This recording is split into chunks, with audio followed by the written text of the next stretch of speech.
Episode 1 accident और किस। चाकू से टपकता खून बारिश के पानी में घुल रहा था।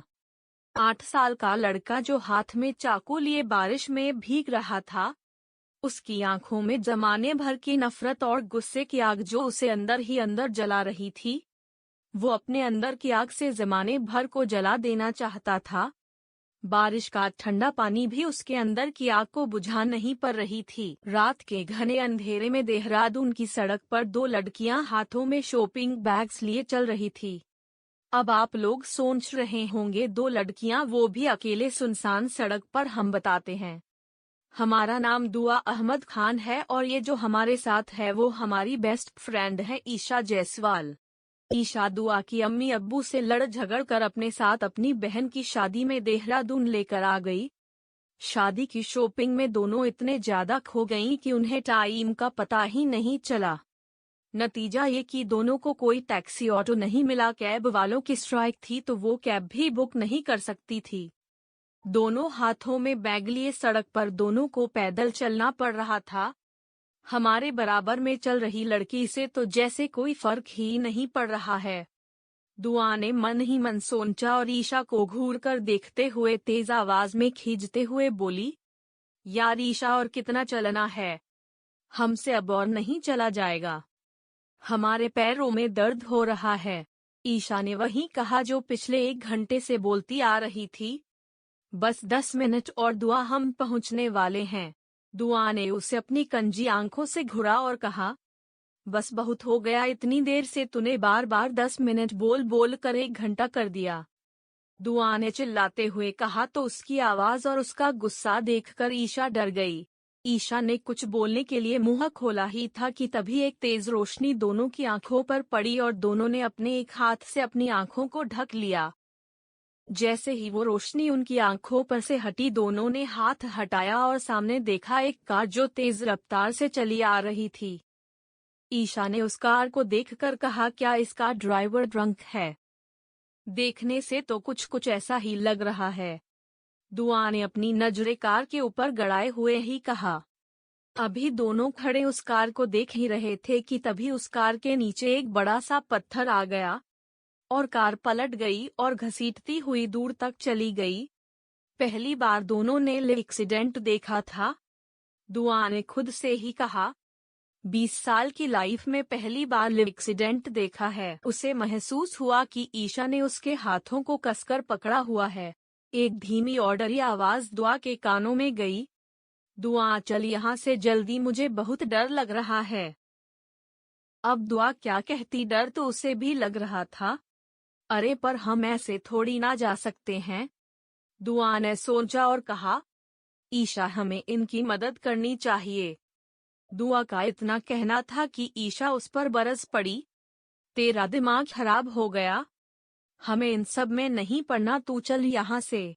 दुआ जानती थी ईशा नहीं मानेगी। उसने भी अपना ब्रह्मास्त्र यूज किया और वहीं अपना इमोशनल डायलॉग मारा। अगर इसकी जगह हमारा कोई फैमिली मेंबर होता तो क्या तब भी तो यही कहती। दुआ का इतना कहना था कि ईशा उसे घूर कर देखने लगी मानो कह रही हो, बस कर, मेरी माँ कितना ब्लैकमेल करेंगी अपने इस इमोशनल डायलॉग से। ईशा की खामोशी बता रही थी उसकी हाँ है। दोनों ही धीमे कदमों से उस उल्टी पड़ी कार के पास गई। एक आदमी की दर्द से कराहने की आवाज दुआ के कानों में गई और उसने जल्दी से कहा, देखो ईशा, वो जिंदा है। ईशा ने झुंझलाते हुए कहा, कान है मेरे पास। ईशा का गुस्सा होना जायज था तो दुआ ने भी कुछ नहीं कहा। दोनों मिलकर उस आदमी को कार से बाहर तो ले आए, पर अब उसे देखकर दोनों को ही बहुत डर लग रहा था। सर पर चोट लगने की वजह से चेहरा पूरा खून में भीग गया था। शक्ल भी पहचान में नहीं आ रही थी। उस आदमी की आंखें बंद थी और सांसें धीरे धीरे और धीमी हो गई थी। उस आदमी के पास बैठे दोनों सोच रही थी, अब आगे करना क्या है। उसकी हालत देखकर दोनों के दिमाग ने जैसे काम करना ही बंद कर दिया था। तभी ईशा ने तेज आवाज में कहा, अरे इसकी तो सांसें ही रुक गई, क्या सच में ये मार गया? दुआ ने पूछा। दुआ की बातों पर ईशा ने झुंझलाते हुए कहा, सांसें रुक गई है तो मर ही गया होगा ना। दुआ ने ईशा की बातों को इग्नोर किया और उसकी गर्दन के लेफ्ट साइड 2 उंगली रख प्रेस करके उसकी हार्ट बीट चेक की। इनकी हार्ट बीट तो चल रही है, दुआ ने कहा, पर ये सांस क्यों नहीं ले रहा? ईशा ने कहा, ईशा इसकी सांसें वापस आ जाएंगी, पर तुझे इसे अपनी सांसें देनी होंगी, दुआ ने कहा। दिमाग खराब हो गया है तेरा, मेरा बॉयफ्रेंड है क्या तू जानती नहीं? मैं ये नहीं करूंगी। तू बचाना चाहती है इसे, तू ही कुछ कर, जब तक मैं एम्बुलेंस बुलाती हूँ। ईशा ने जवाब दिया और उठकर फोन लेकर दूसरी साइड चली गई। दुआ को समझ नहीं आ रहा था अब वो क्या करें। उसने अपने सामने लेटे उस आदमी को देखा जो मौत और जिंदगी के बीच के रास्ते पर खड़ा था। उसकी ये हालत दुआ को उसके अतीत की याद दिला रही थी। ना जाने दुआ को क्या हुआ, उसने अपने हाथ आगे बढ़ाए और उसके होठों को थोड़ा खोलकर उस पर अपने होंठ रख दिए और उसे अपनी सांसें देने लगी। जब ईशा कॉल करके पीछे मुड़ी तो दुआ को अनजान आदमी को अपनी सांसें देता देखकर चौंक गई। ईशा ऐसी खड़ी होकर उसे देख रही थी जैसे वो कोई स्टैचू हो। कुछ समय बाद उस आदमी के साथ दोनों हॉस्पिटल पहुंच गई थी। एक वार्ड बॉय की हेल्प से दोनों उसे अंदर ले जाने लगी। तभी रिसेप्शनिस्ट ने दोनों को रोका और कहा, पहले फॉर्म फिल करो फिर अंदर ले जाना। बताओ ये भी कोई बात हुई? आदमी यहाँ इतना घायल है और इन्हें फॉर्म फिल करने की पड़ी थी, दुआ ने खुद से कहा और अपनी कंजी आंखों से उस रिसेप्शनिस्ट को घूरने लगी। दुआ ने बिना एक पल गवाए फॉर्म फिल कर दिया। जैसे ही वो जाने को हुई रिसेप्शनिस्ट ने उसे फिर से रोका। आपने पेशेंट के साथ अपना रिलेशन तो मेंशन किया ही नहीं। दुआ कुछ कहती उससे पहले ही वार्ड बॉय ने कहा, अरे देख नहीं सकती हो, ये इनकी वाइफ है। जरा इनके कपड़े देखो, इनकी हस्बैंड का खून इनके कपड़ों पर कैसे लगा है। वार्ड बॉय की बात सुनकर दुआ ने अपने मन में ही चीखते हुए कहा, हस्बैंड? ये हमारे हस्बैंड नहीं है। अरे हम तो बस इनकी मदद कर रहे थे, हम तो इन्हें जानते तक नहीं। दुआ ने लाचारगी से ईशा की तरफ देखा जो उसके ऊपर मन ही मन हंस रही थी। दुआ की हालत पर तरस खाकर ईशा उसके पास आई और उसके कान में धीरे से बोली, ये जो रायता फैलाया है ना, इसे अब तू ही समेटेगी। कुछ सही मत लिखन। दुआ ने एक बार फिर हाथों में पेन पकड़ा और वाइफ के कॉलम पर टिक कर दिव्या शर्मा लिख दिया। डॉक्टर अंदर उस आदमी का ऑपरेशन कर रहे थे। दोनों वहीं बेंच पर बैठी थी। बार बार दुआ अपने दुपट्टे को हाथों से मसल रही थी। ईशा इतना गुस्से में थी वो दुआ से बात ही नहीं कर रही थी। तभी ऑपरेशन रूम का डोर ओपन हुआ और डॉक्टर बाहर आए। क्या वो ठीक है डॉक्टर? दुआ ने जल्दी से पूछा। सही टाइम पर ले आई आप उन्हें, वरना उन्हें बचाना मुश्किल होता। डॉक्टर की बात सुनकर दुआ ने स्माइल किया ही था कि अगले पल वो उससे छीन गई। डॉक्टर ने अपनी बात को जारी रखते हुए कहा, पर अभी खतरा टला नहीं है। उन्हें बहुत ज्यादा ब्लड लॉस हुआ है। उनका जो ब्लड ग्रुप है वो ब्लड हमारे हॉस्पिटल में अवेलेबल नहीं है। ब्लड बैंक से भी पता किया है, वहां पर भी नहीं है। डॉक्टर की बातों पर दुआ ने कहा, उनका ब्लड ग्रुप क्या है? दुआ के सवाल पर डॉक्टर ने उसे घूर कर देखा। दुआ उनके देखने का मतलब अच्छे से समझ रही थी। ओ नेगेटिव बहुत ही रेयर है। उनकी बात सुनते ही दुआ ने जल्दी से कहा, ये ग्रुप तो हमारा भी है, आप हमारा ब्लड ले लीजिए। दुआ की बातों से डॉक्टर तो खुश हो गए थे, पर ईशा वो उसे खा जाने वाली नजरों से देख रही थी। ईशा ने दुआ के कान में धीरे से कहा, पागल हो गई है क्या? दुआ ने ईशा को समझाते हुए कहा, अब इतनी मेहनत की हमने उसे बचाने की, ऐसे ही थोड़ी ना मरने देंगे। थोड़े से खून की ही तो बात है, हम अभी देकर आते हैं। दुआ अपनी बात कहकर चली गई। तो वहीं ईशा गुस्से में बड़बड़ाते हुए खुद से बोली, बोल तो ऐसे रही है जैसे खून नहीं पानी दे रही हो। दुआ को उसी रूम में ले जाया गया जहां उस आदमी को रखा गया था। बेड में लेटी दुआ उस बोतल को देख रही थी जिसमें उसके शरीर से निकल रहा ब्लड इकट्ठा हो रहा था और दूसरी तरफ लेटे उस आदमी के शरीर में जा रहा था। दोनों के बीच की दीवार पर्दे की थी। पर्दे के इस तरफ दुआ और पर्दे के दूसरी तरफ वो आदमी। ब्लड डोनेट करके दुआ बाहर आई। तो उसके कदम लड़खड़ा गए। इससे पहले दुआ गिरती ईशा ने संभाल लिया और उसे ताने देते हुए बोली, कहो तो 2-4 बॉटल ब्लड और डोनेट करवा दूं। दुआ ने पलटकर ईशा से कुछ नहीं कहा और चुपचाप उसके ताने सुनती रही। ईशा ने दुआ को पानी पिलाया और बोली, घर चले आ, यहीं रहने का इरादा है। दिल तो मान नहीं रहा था पर ईशा से और पंगे नहीं ले सकते हम। दुआ ने सोचते हुए अपनी गर्दन छोटे बच्चे की तरह हाँ में हिला दी। ईशा दुआ का हाथ पकड़ उसे हॉस्पिटल से बाहर ले जाने लगी। दुआ के कदम हॉस्पिटल से बाहर जा रहे थे पर नजरें उस रूम को देख रही थी जिस रूम में वो आदमी था। बढ़ता हुआ फासला उसे ऐसा फील करवा रहा था जैसे बहुत कीमती कुछ उसका पीछे छूट गया हो। देर रात दोनों घर पहुंची। कल शादी थी तो सब सो चुके थे। दबे पांव दोनों भी अपने रूम में जाने लगी। तभी एक कड़क आवाज दोनों के कानों में गई। पीछे मुड़कर देखा तो सामने लेडी डॉन खड़ी थी। ईशा की दादी माँ अनिता जायसवाल वो दोनों के पास आई और दोनों के कानों को पकड़ मोड़ते हुए बोली, ये कोई टाइम है तुम दोनों के घर आने का? अभी क्यों आई, सीधा सुबह ही आती। दादी की बात सुनकर दुआ ने दीवार पर टंगी घड़ी की तरफ देखा। घड़ी भी दोनों की साफ साफ चुगली कर रही थी और रात के 3 बजा रही थी। ईशा ने माफी मांगते हुए कहा, दादी वो ऑटो नहीं मिल रहा था। दादी ने अपनी छड़ी उठाई और ईशा के बेक पर मारते हुए बोली, इससे अच्छा झूठ नहीं मिला। ईशा चिल्लाते हुए बोली, आह दादी प्लीज छोड़ो ना, दर्द हो रहा है। दादी ने दोनों के कान छोड़े और अपनी आंखों से डराते हुए बोली, सच बताओ। उनका लहजा कुछ ऐसा था झूठ उनसे बोला नहीं जाता तो दोनों ने सच ही बता दिया। उनकी बात सुनकर खुशी से दादी ने दोनों के माथे को चूमा और सोने के लिए बोलकर चली गई। एपिसोड 2 1 महीने बाद। इंग्लैंड में जहां एक तरफ मैदान में होर्डिंग हो रही थी तो वहीं मैदान के जस्ट बराबर में बने होटल पैराडाइज के टॉप फ्लोर के वीआईपी रूम में बेड में एक लड़की बैठी थी जिसके शरीर पर नाम मात्र ही कपड़े थे जो उसके जिस्म को ढकने में नाकाम थे। वो लड़की बहुत ही सेक्सी पोज में बैठी थी जिसे देखकर दुनिया का कोई भी आदमी उसके कदमों में अपना दिल निकाल कर रख दे, क्योंकि एक हुस्न ही ऐसी चीज है जिसके आगे हर कोई अपना सर झुकाता है। जरूरत से या मर्जी से पर झुकता जरूर है। तभी एक आदमी नहीं लड़का जिसकी उम्र 28 साल थी रेस्टरूम से बाहर आता है। सांवला रंग, काली खोपजदा आंखें, परफेक्ट फेस कट, तीखी नैनक्श और ऊपर से उसकी वो मस्कुलर शर्टलेस बॉडी, माथे पर बिखरे बालों से किलर लुक दे रहे थे। ये क्या, इतनी खूबसूरत आंखों में इतना ज्यादा गुस्सा? तो मिलिए इनसे हमारी स्टोरी के मेल लीड। SSR से शौर्य सिंह रईसजादा। अब नाम ही रईसजादा हो तो अंदाजा लगा लो यार बंदे के पास कितना पैसा होगा।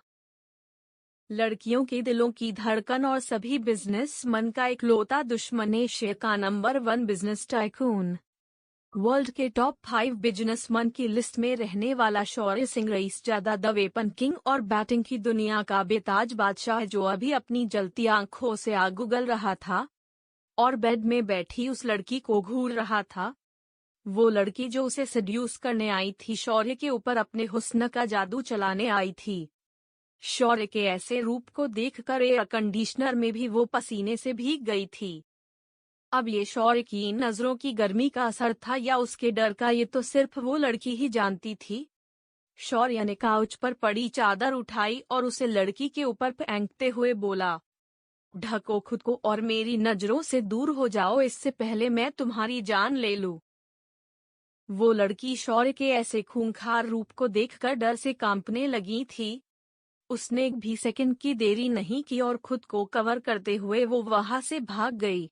उस लड़की के जाते ही एक लड़का अंदर आया जिसने 3 पीस सूट, आंखों पर चढ़ा ब्लैक कॉलर का शेड्स हटाते हुए बोला, ये लड़की कौन थी शौर्य? मुझे नहीं पता। पता करो ये लड़की मेरे बेड तक कैसे पहुंची। रूम से अटैच बार में से एक विस्की की बोतल लाकर पूरे बेड गिरा देता है, फिर लाइटर से होठों के बीच रखी सिगरेट को जलाता है और उस लाइटर को बेड पर फेंक देता है। वो बेड जलने लगा था। वो लड़का आग की लपटों को देखकर कहता है, अबे यार, ये क्या किया तूने? तू जानता है ना राज, मैं कितनी नफरत करता हूँ इन लड़कियों से। ये लड़कियां कुछ पैसों के लिए किसी के भी हंसते खेलते घर को बर्बाद कर देती है। वो मेरी जिस भी चीज को छुएंगी मैं उन्हें जला दूंगा। नफरत है मुझे इन लड़कियों से जो किसी के भी घर को चंद पैसों के लिए बर्बाद कर देती है। अगर किसी दिन तुझे छू लिया उन लड़कियों ने तो। राज का इतना कहना था कि शौर्य को अपने होठों पर नरम होठों की गर्मी का एहसास होने लगा। मुझे सिर्फ एक ही लड़की छू सकती है इस दुनिया में, शौर्य ने ग्लास वॉल पर हाथ रख बाहर स्टेडियम को देखते हुए कहा। जिसे हम अभी तक ढूंढ नहीं पाए भाई, कौन थी वो? राज ने कहा तो शौर्य ने जवाब देते हुए कहा, पता नहीं। राज ने फिर से कहा, इस बारे में बाद में बात करते हैं, चल सब तेरा वेट कर रहे हैं, तू चल मैं 5 मिनट में आता हूँ। शौर्य ने कहा और वार्डरोब से कपड़े निकालकर चेंज करने लगा। जब 3 पीस ब्लैक सूट में शौर्य स्टेडियम पहुंचा तो सावले रंग होने के बावजूद शौर्य कहर ढा रहा था। उसे देखकर लड़कियां अपना दिल हार गई थी उस पर। शौर्य को देखकर लड़कियों ने आहें भरते हुए लंबी सांस ली। जहां एक तरफ सबका ध्यान एसएसआर पर था तो वहीं एसएसआर का पूरा फोकस स्टेडियम में हो रहे मैच पर था। शौर्य ने मैच खेल रहे क्रिकेटर्स को डेविल स्माइल करते हुए एक नज़र देखा और फिर स्टेडियम के वीआईपी रूम में पहुंच गया, जहां पहले से ही कुछ लोग उसका बेसब्री से इंतजार कर रहे थे। शौर्य अपनी चेयर पर जाकर बैठा और तभी एक आदमी ने कहा, मिस्टर एसएसआर, हमने आपकी लेटेस्ट मॉडल के वेपन्स देखें। वो काफी ज्यादा एडवांस टेक्नोलॉजी के हैं। We want to purchase this. Sure, Shaurya ने डेविल स्माइल देते हुए कहा। आप कीमत बताइए, हम हर कीमत पर उन्हें खरीदेंगे, आदमी ने कहा। $50 मिलियन। शौर्य ने जब कीमत बताई तो उस आदमी के होश उड़ गए और वो सोच में पड़ गया। उसके चेहरे पर परेशानी देखकर शौर्य ने डेविल लुक देते हुए कहा, क्या हुआ? अभी तो आप उसे किसी भी कीमत पर खरीदना चाहते थे, फिर अब क्या हुआ? उस आदमी ने शौर्य की बातों पर कहा, आप वेपन रेडी रखिए, हम 2 दिन में पैसे आप तक पहुंचा देंगे। शौर्य ने उसकी बात सुनकर उसे स्माइल दी और उसे बाहर जाने का इशारा किया। शौर्य के साथ बैठे राज ने कहा, यार तूने तो लिमिट ही क्रॉस कर दी, इतनी ज्यादा कीमत कौन बताता है भाई? उन्होंने खुद कहा था वो किसी भी कीमत पर वेपन्स खरीदेंगे। शौर्य ने कहा। तो राज ने कहा, अब ये सब छोड़े, ये बता मैच किसे जिताना है? पैसे किस पर ज्यादा लगे हैं? इंग्लैंड पर, राज ने कहा तो शौर्य ने उसकी बातों का आंसर देते हुए कहा, तो आज का मैच इंग्लैंड ही हारेगी।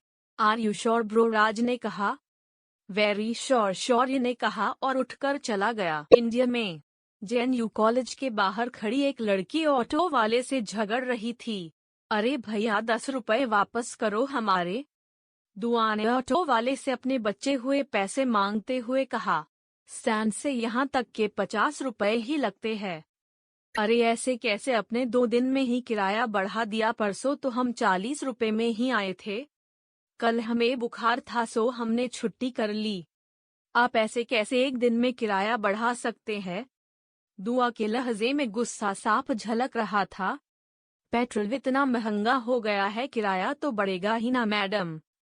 तो 5 रुपए बढ़ाते ना, सीधा 10 रुपए कौन बढ़ाता है भैया?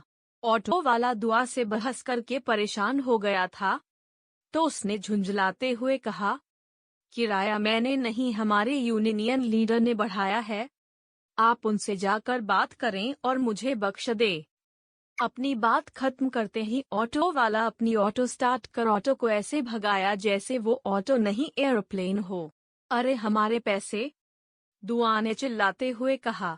10 रुपया एक्स्ट्रा देने का दुख दुआ पर इस तरह हावी हुआ वो चलते हुए कैंटीन में जाकर बैठ। तभी आयशा, मोहित और ऋषि उसके पास अगल बगल आकर बैठ गए और उसका उतरा हुआ चेहरा देखकर बोले, क्या हुआ दुआ, आज इतनी दुखी क्यों है? दुआ ने रुआनी आवाज में कहा, हमारे 10 रुपए। सबने एक साथ चौंकते हुए कहा, क्या मैडम के 10 रुपए ऑटो वाला लेकर चला गया? उसी के दुख में ऐसी शक्ल बना रखी है मैडम ने। पीछे से आगे आते हुए ईशा ने कहा। तुमने हमें देखा था? दुआ ने पूछा। हाँ, जब तू 10 रुपए के लिए ऑटो वाले से बहस कर रही थी। तुझे मैं ही आसपास के सभी लोग आंखें फाड़े देख रहे थे। यार दुआ, ऐसा कौन करता है? 10 रुपए ही तो थे। तू उससे ऐसे लड़ रही थी जैसे वो तुझसे 10,000 मांग रहा हो। पैसे पैसे होते हैं, फिर चाहे वो 10 रुपए हो या 10,000। अगर उनके 10,000 बनते तो हम 10,000 भी देते उन्हें, पर उन्होंने झूठ बोल कर लिए हैं एक्स्ट्रा पैसे। दुआ ने मुंह फुलाते हुए कहा। अच्छा ये सब छोड़, मेरी जान, फेस्ट का क्या प्लान है? तू परफॉर्म कर रही है ना? आयशा ने एक्साइटेड होते हुए पूछा। नहीं यार, अभी तो हमारे असाइनमेंट भी कंप्लीट नहीं है, और ऊपर से ये फेस्ट आ गया। तो किसने कहा था 2 नाव में सवार होने के लिए? ऋषि ने दुआ को चिढ़ाते हुए कहा। हम पापा के सपने को पूरा करना चाहते थे, पर हम हमारे सपने को भी जीना चाहते थे। अब्बू चाहते थे हम पढ़ लिख कर उनके जैसे गवर्नमेंट ऑफिसर बने, पर हम फैशन डिजाइनर बनना चाहते थे। सो हम एक साथ 2 नाव में सवार हो गए। जानते हैं 2 नाव में सवार होने वालों की नैया डूबती है, पर अब कर भी क्या सकते थे हम। थक हार कर दुआ घर पहुंच गई और डोर बेल बजाई। डोर ओपन होते ही 2 शैतान आंखें उसे ही घूरने लगीं। ऐसे क्या देख रहे हो? हटो हमारे सामने से। दुआ ने अपने छोटे भाई आरव को साइड करते हुए कहा। आरव अभी हाई स्कूल में है, वो उससे पूरे 6 साल छोटा है। दुआ की अम्मी मन्नत एक हाउसवाइफ है। अब्बू असद अहमद खान एक गवर्नमेंट ऑफिसर है। अम्मी भूख लगी है, हमें हमारा खाना लगा दीजिए। दुआ ने चेयर को पीछे कर बैठते हुए कहा। हाँ अम्मी, जल्दी लगाइए वरना आपा प्लेटें तोड़कर खाना शुरू कर देंगी। आरव ने उसे चिढ़ाते हुए कहा। आरव की बातों पर दुआ ने उसे घूर कर देखा। हमें ऐसे ना डराए आपा, आप अपनी इन कंजी आंखों से बिल्ली लगती हैं जब ऐसे देखती है तो। अच्छा नहीं किया आपने सुबह हमारा पराठा खाकर। आरव ने दुआ पर झूठ मूठ का गुस्सा करते हुए कहा। ये तो तुम्हें हमारी आइसक्रीम खाने से पहले सोचना चाहिए था। तुमने हमारी आइसक्रीम खाई तो हमने तुम्हारा पराठा खा लिया, हिसाब बराबर। दुआ ने जवाब में अपने कंधे उचकाते हुए कहा। आपको अपने छोटे भाई के ऊपर अत्याचार करते हुए आपको शर्म नहीं आती? आरव ने मुंह बनाते हुए कहा। नहीं आती हमें शर्म, तुम जैसा हमारे साथ करोगे हम भी तुम्हारे साथ वैसा ही करेंगे। दुआ ने दांत दिखाते हुए कहा। अरे बस भी करो, इतना कौन लड़ता है? जरा देखो, एक दूसरे को इतने बड़े हो गए हो दोनों, पर आज भी बच्चों के जैसे लड़ रहे हो। किचन से बाहर आते हुए मन्नत ने कहा। अम्मी बच्चा मैं हूँ, आपा को कुछ समझाओ, आप इतनी बड़ी है हमसे फिर भी लड़ती है। आरव ने दुआ को घूरते हुए कहा। दुआ को अपना असाइनमेंट बनाना था तो उसने ज्यादा आरव से बहस नहीं की और खाना खाकर अपने रूम में चली गई। दूसरी तरफ इंग्लैंड में इतना क्या सोच रहा, एयरपोर्ट नहीं जाना क्या? फ्लाइट का टाइम हो गया है। राज ने शौर्य को देखते हुए कहा। तू चॉपर मंगवा, मैं 10 मिनट में आता हूँ। शौर्य की बातों पर राज ने कहा। क्या ही आदमी है ये, हर एक मिनट में इसके प्लान चेंज होते रहते हैं। 10 मिनट बाद होटल पैराडाइज के टेरेस पर एक चॉपर खड़ा शौर्य का वेट कर रहा था। शौर्य और राज के बैठते ही चॉपर ने इंडिया के लिए उड़ान भरी। पहले फ्लाइट से जाने वाला था, अब इसे चॉपर से जाना है। राज ने झुंझलाते हुए कहा और फोन निकालकर किसी को कॉल करने लगा।